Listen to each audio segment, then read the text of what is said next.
Hey guys, what's going on? Jeb here, and in today's video, we are going to be talking about the securities debate that has been going on in the cryptocurrency space for the better part of the last 13 years that Bitcoin has been around, but lately we've seen a lot of news coming out about whether or not certain major products that you guys are familiar with are indeed securities. For example, Blockfi is under scrutiny by not only New Jersey, but also Alabama right now for offering unlicensed securities, and the SEC chair, Gary Gensler, has now come out and said that he believes that stablecoins are securities. So what gives with everybody all of a sudden attacking different parts of cryptocurrency for being securities? Well, we're going to be jumping and diving into all of that in today's video. So if you do enjoy today's video, make sure to hit that like button. But without much further ado, guys, let's go ahead and dive right on into it.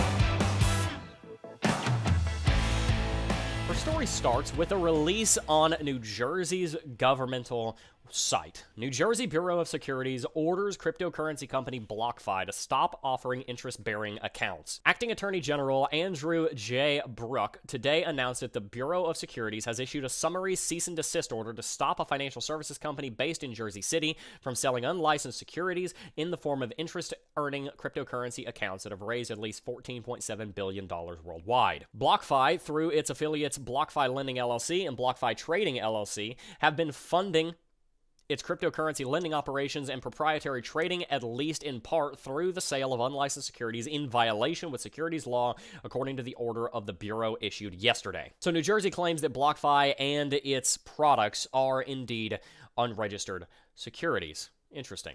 We can also see here, Alabama regulators suggest BlockFi's Bitcoin accounts are unregistered securities. So, looks like Alabama is coming after them also. The Alabama Securities Commission has issued BlockFi with a show cause notice demanding the cryptocurrency company explain why its Bitcoin savings accounts are not unregistered securities. BlockFi is back in the news after financial regulators in the state of Alabama claim that the crypto company's Bitcoin savings accounts are securities. Alabama is the second state to lock horns after New Jersey, which we just read about.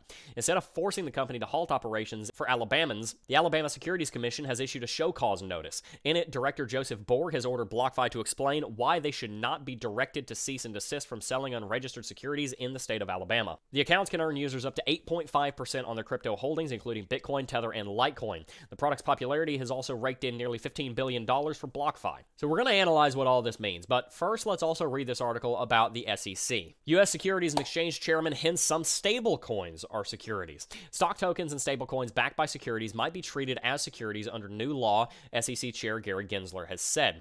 Securities and Exchange Commission Chair Gary Gensler said cryptocurrencies whose prices depend on more traditional securities might fall under securities law. So for example, any of these stock backing cryptocurrency projects that we've seen coming out may end up being something labeled that would be called a security.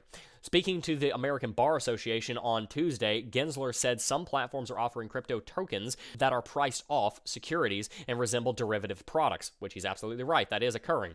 In his view, any security-based product would have to comply with trading, reporting rules, and other laws, he said. Make no mistake, it doesn't matter whether it's a stock token, a stable value token backed by securities, or any other virtual product that provides synthetic exposure to underlying securities, he said. These platforms, whether in the decentralized or centralized financial space, are implicated by securities law and must work within our securities regime. So that not only includes stablecoins that are representing the US dollar, it's also including any kind of cryptocurrency project that derives its value from a stock. So any stock tokens is something that he's including in this. And frankly, guys, as much as I think a lot of this is definitely causing fear, uncertainty, and doubt, I can't necessarily call this article FUD, because he's right. You know, the security law is very complicated, and how you define something as a security is done through something called the Howey test that was established in the Supreme Court. I don't have time to go into all of what the Howey test does, but in a sense, the Howey test is able to help lawmakers and help the Securities and Exchange Commission and lawyers determine whether or not something is indeed a security. And by most stretches, stable coins and stock tokens would be considered securities. Now, I'm not a securities lawyer. I'm definitely not going to claim that I'm right on that, but that's the way it seems to me. Unfortunately, he might be onto something here, and for anyone who is using stablecoins or stock tokens, this is something that you might want to be paying close attention to. Now, as far as for the BlockFi news, I can't be as sure on that, because frankly, I'm not exactly sure why BlockFi would be deemed a security. Again, I'm not a securities attorney, so I could be completely misunderstanding this. I don't know exactly why this would be considered a security, but it is something that we want to pay attention to. I think the bigger story here, though, is this. Why all of a sudden is Gary Gensler coming after stablecoins and stock tokens, and why all of a sudden is New Jersey and Alabama Alabama coming after Blockfi for being a security, and why all of a sudden are we seeing XRP being in the news as of the last 6 months for being a security, when Blockfi has been around for a very long time, XRP's been around for a very long time, and so too has Ripple. And for that matter, so have stablecoins. All of these projects and companies and whatnot have been around for a very, very long time. Why are we just now, in the last 6 to 12 months, especially in the last week, seeing so much news about securities? Really, there's two different ways that you can take this. Number one, you can say it's manipulation, and the powers that be are trying to pull the strings and make sure Bitcoin doesn't do as well as it can by attacking all the ancillary functions around it, such as BlockFi, stablecoins, and stock tokens. Or you can say that the government is incredibly slow, they don't know what they're doing, they are inept, and it's just taken them a very long time to realize that some of these things may, in fact, be securities. I'm inclined to believe it's most of that latter portion, that the government has just been very slow to figure out how it wants to regulate Bitcoin and cryptocurrencies. Of course, we have seen this happen recently. They have been taking their sweet time trying to set up regulatory frameworks that would be very helpful for the adoption of Bitcoin and cryptocurrencies. We need to understand how Bitcoin and crypto is going to be regulated if we are ever going to have any understanding of what the future might hold. But at the same time, you do have to wonder if the same government that controls the US dollar, the thing that gives the United States all of its power, is also threatened by Bitcoin in the cryptocurrency space and will do whatever it takes to hold it down.